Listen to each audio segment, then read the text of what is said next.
Halo Sobat Visio, kita ketemu lagi di bagian pembahasan tentang human anatomy atau anatomi manusia. Nah, hari ini kita akan membahas mengenai regio dari elbow atau yang mungkin kita kenal dengan siku. Yang akan kita bahas nanti adalah tulang, otot, ligamen, dan juga beberapa struktur yang ada di sekitar sendi elbow. Nah, untuk pertama-tama di sini kita akan review dulu mengenai tulang-tulang yang ada di bagian elbow. Untuk elbow sendiri ada 3 tulang, yaitu tulang humerus, lalu ada tulang dari ulna, lalu juga ada tulang radius. Kita bisa lihat saat misalnya kita bergerak, ini adalah tulang humerus kita. Sedangkan di bagian lengan bawah ada tulang radius dan juga ulna. Nah, sekarang kita overview dulu bony landmark atau peta tulangnya dari tulang humerus terlebih dahulu. Untuk tulang humerus sendiri ada bagian proksimal dan juga distal. Untuk sendi elbow kita akan membahas distal.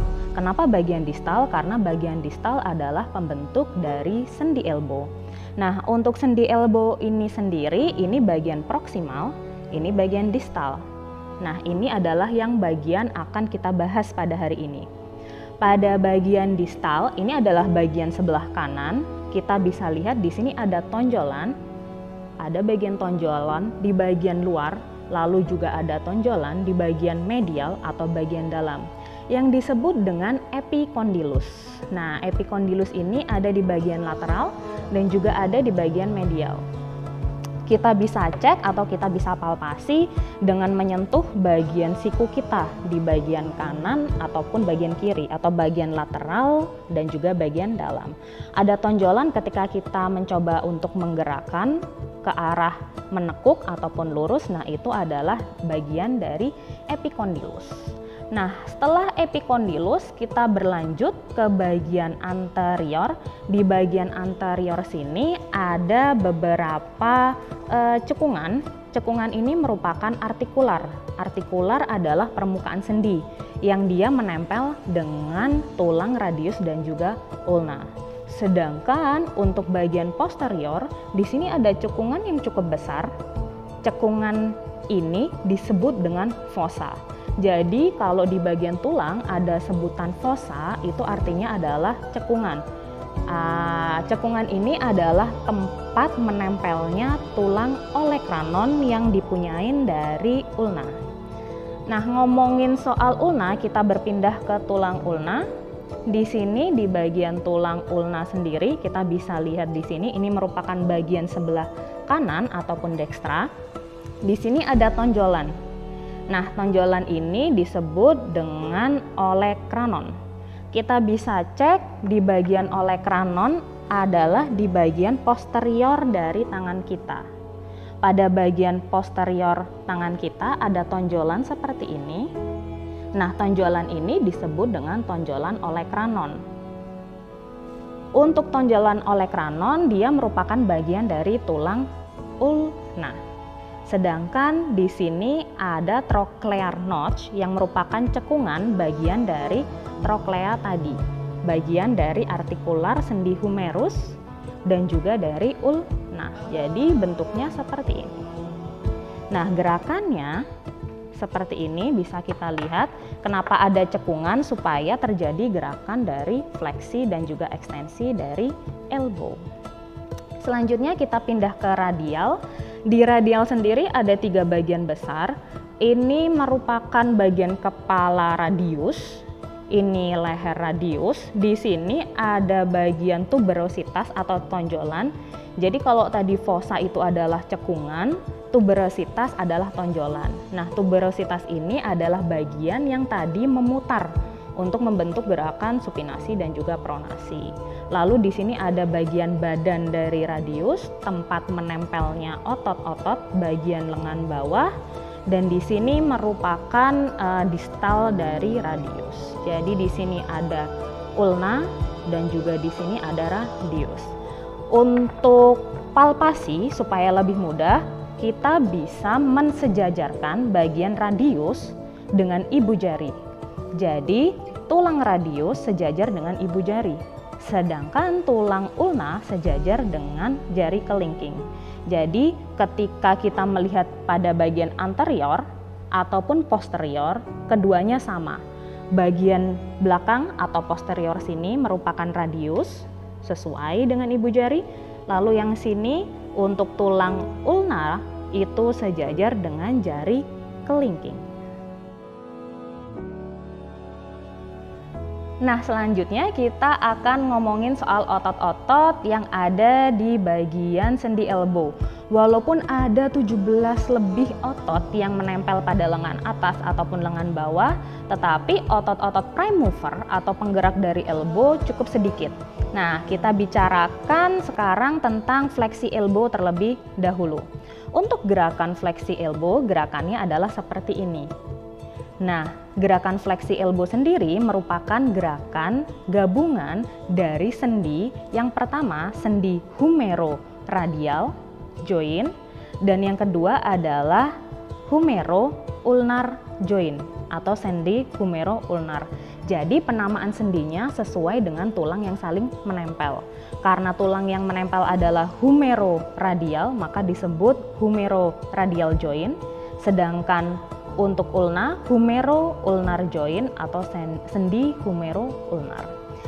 Kedua sendi tersebut bergerak seperti engsel, jadi seperti engsel pintu dan termasuk sendi sinovial, sehingga dia bisa bergerak bebas pada bidang frontal. Nah, pada bidang frontal ini dia bergerak secara fleksi dan juga ekstensi.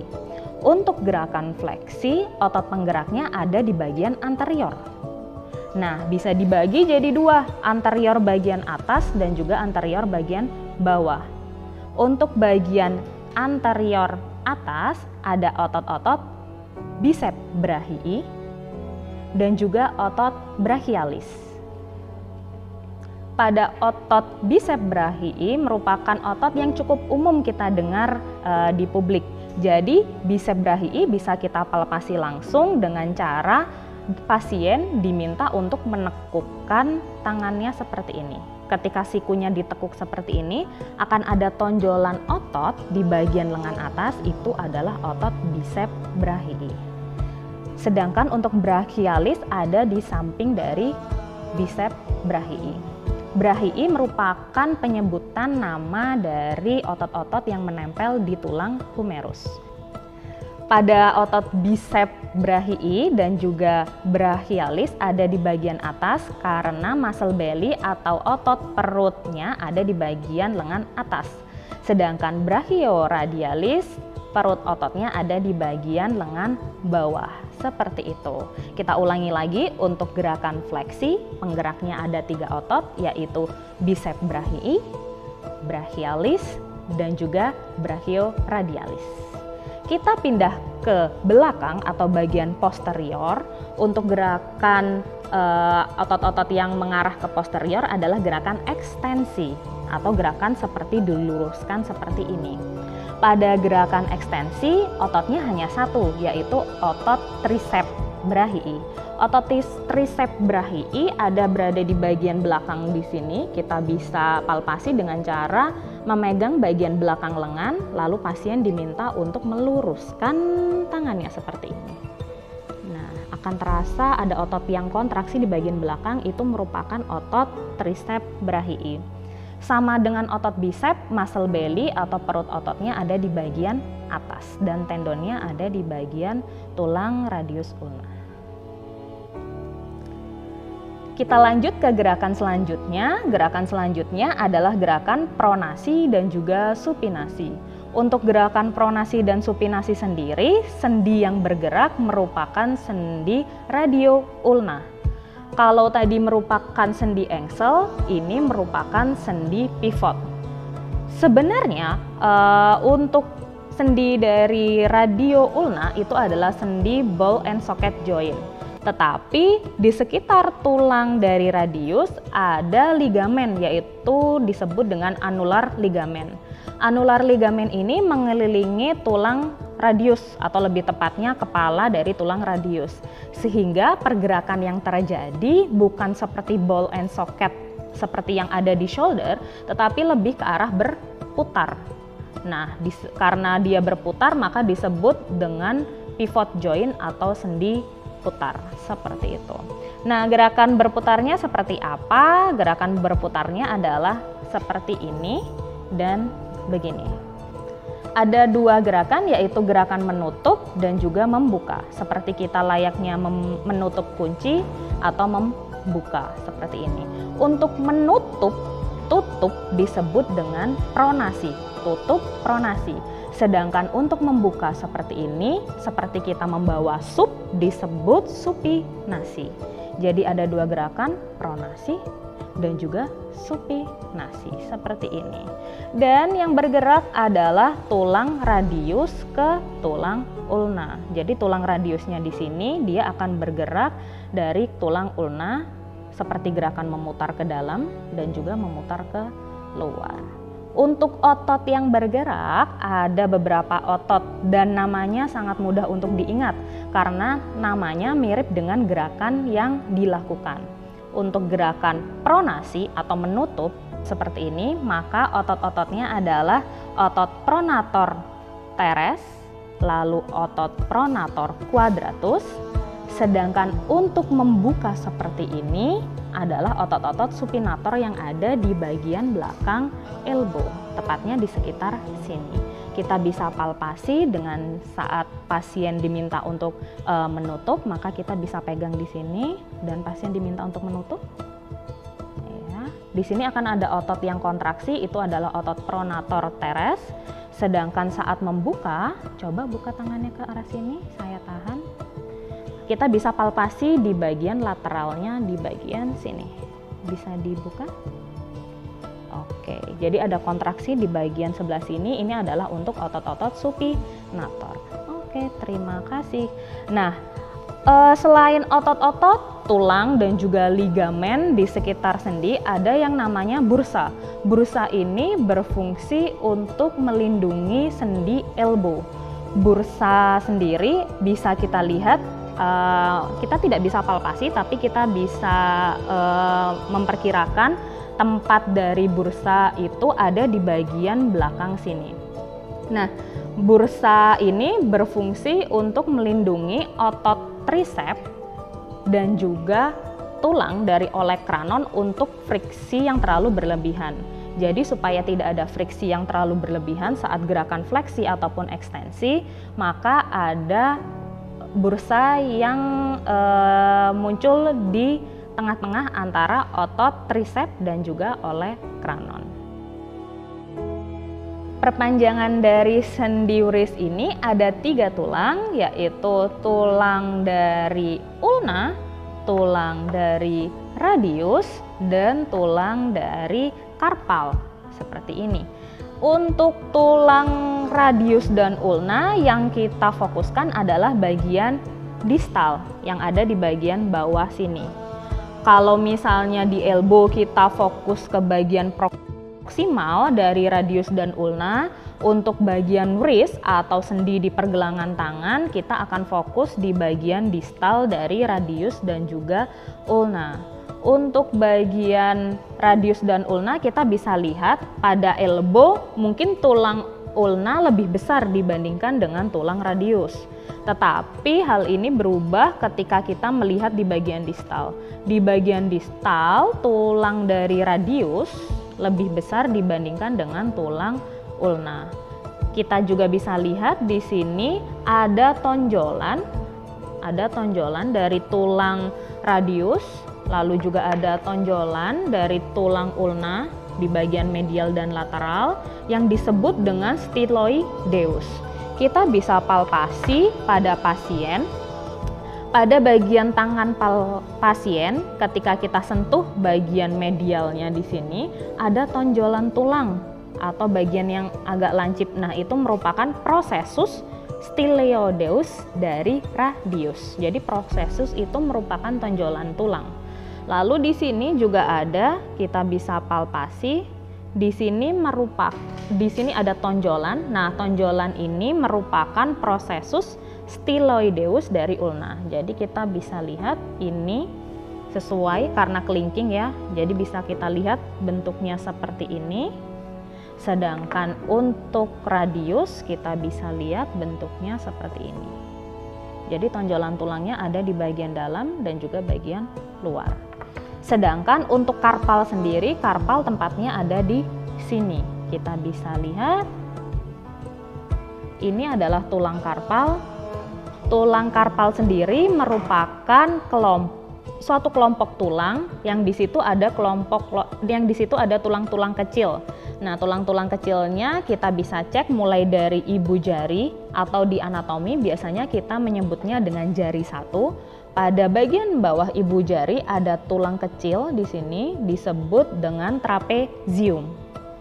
Di sebelah trapezium kita masuk ke dalam ada tulang yang di sini di sela-sela dari jari kedua atau jari telunjuk itu adalah tulang trapezoid. Setelah tulang trapezoid ada tulang yang cukup besar dibandingkan dengan kelompok tulang karpal yang lain, yaitu tulang capitatum. Next, bagian pojok atau bagian paling lateral di bawah tulang kelingking itu merupakan tulang hamatum. Sedangkan di bawah ada tonjolan tulang di sini. Tonjolan kecil ini disebut pisiform yang menempel pada tulang triquetrum. Untuk bagian pisiform kita hanya bisa palpasi di bagian depan. Jadi untuk tulang pisiform merupakan tonjolan tulang di bagian sini. Jadi di sini ada tonjolan tulang di bagian anterior, tapi kita tidak bisa palpasi di bagian belakang. Karena saat di belakang merupakan bagian dari tulang triquetrum. Sedangkan setelah tulang triquetrum adalah tulang lunatum pada bagian bawah. Setelah lunatum di sini adalah tulang scapupoid. Jadi ada 4 tulang bagian atas dan 4 tulang bagian bawah. Kita overview kembali, bagian atas adalah tulang trapezium, lalu trapezoid, capitatum merupakan tulang bagian yang paling besar, lalu hamatum. Di bagian bawah ada pisiform yang berbentuk seperti kacang menempel pada triquetrum, lalu ke tengah ada tulang lunatum dan yang terakhir adalah scapupoid. Itu merupakan bagian dari kelompok tulang-tulang di karpal. Selanjutnya di atas ada beberapa tulang yaitu metakarpal 1. Jadi kita menyebutnya dengan angka metakarpal 1, metakarpal 2, 3, 4, dan 5. Kita bisa palpasi pada bagian jari di bagian anterior sini. Ini merupakan metakarpo 1. Lalu dilanjutkan dengan metakarpo 2, 3, 4, dan juga terakhir metakarpo 5. Jadi sesuai dengan angka 1 sampai 5 atau jari jempol sampai jari kelingking. Sedangkan di atas adalah tulang-tulang dari falang. Untuk tulang falang sendiri semuanya memiliki 3 tulang falang yaitu proksimal, middle atau tengah, dan juga distal. Hanya bagian jempol saja yang punya 2 tulang falang yaitu proksimal falang dan distal falang. Sedangkan yang lain kita bisa lihat ketika jempol hanya punya 2 falang, untuk tulang falang yang lain punya 3 bagian, proksimal, medial, dan juga distal. Itu merupakan bagian dari pergelangan tangan sampai jari-jari untuk tulangnya. Selanjutnya kita akan bahas mengenai otot-otot yang bekerja pada wrist atau pergelangan tangan. Hampir sama dengan elbow, otot-otot yang bekerja walaupun ada banyak sekali otot di jari-jari ataupun juga otot di bagian lengan bawah. Namun untuk prime mover atau pergerakan di wrist hanya beberapa otot saja. Dan penamaan dari ototnya cukup familiar dengan nama-nama tulang yang ada di bagian wrist. Kita bahas terlebih dahulu mengenai gerakan yang terjadi pada wrist. Pada wrist sendiri ada gerakan fleksi dan juga ekstensi. Pada beberapa sumber penamaan ini bisa berbeda. Ada yang bisa disebut dengan palmar fleksi atau dorsifleksi. seperti itu. Jadi ketika gerakan ke depan seperti ini disebut fleksi, sedangkan gerakan ke belakang disebut ekstensi. Nama lainnya palmar fleksi atau dorsifleksi, seperti itu. Untuk gerakan dari fleksi, pada gerakan fleksi sendiri otot-ototnya terdiri dari otot flexor carpi radialis dan juga flexor carpi ulnaris.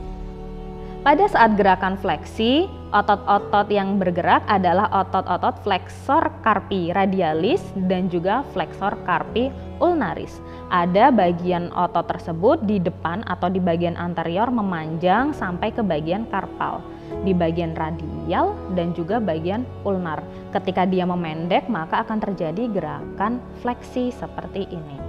Sedangkan untuk gerakan ekstensi, ada 3 otot yang bekerja di bagian posterior, yaitu extensor carpi radialis longus, dan yang kedua adalah extensor carpi radialis brevis. Jadi ada 2. Lalu sebelahnya ada otot extensor carpi ulnaris. Untuk carpi ulnaris, otot ekstensornya hanya 1, sedangkan untuk extensor carpi radialis dibagi menjadi 2, yaitu extensor carpi radialis longus dan juga extensor carpi radialis brevis. Kita overview lagi untuk gerakan fleksi seperti ini, maka ototnya adalah otot flexor carpi radialis dan juga flexor carpi ulnaris. Sedangkan untuk gerakan ekstensi, ototnya adalah extensor carpi ulnaris dan juga extensor carpi radialis longus serta brevis. Next adalah gerakan dari radial deviasi seperti ini dan juga ulnar deviasi. Untuk gerakan radial deviasi, maka otot-otot yang bergerak adalah otot-otot bagian depan dan juga belakang. Tapi karena dia bergerak ke arah radius, maka otot yang bergerak adalah otot-otot radial, yaitu flexor carpi radialis, berarti bagian depan, dan juga extensor carpi radialis longus dan juga brevis untuk radial deviasi. Sedangkan untuk ulnar deviasi berarti bagian ulnar anterior dan juga posterior. Yang pertama adalah flexor carpi ulnar bagian depan, lalu bagian belakang adalah extensor carpi ulnaris. Jadi kita cukup mudah untuk mengingatnya. Pada bagian radial deviasi berarti otot-otot radius, kalau bagian ulnar berarti otot-otot flexor dan extensor dari carpi ulnaris. Seperti itu. Oke, sekian overview dari penjelasan mengenai sendi elbow dan juga sendi wrist hari ini. Kita belajar mengenai anatomi manusia di section yang lain. Sampai jumpa.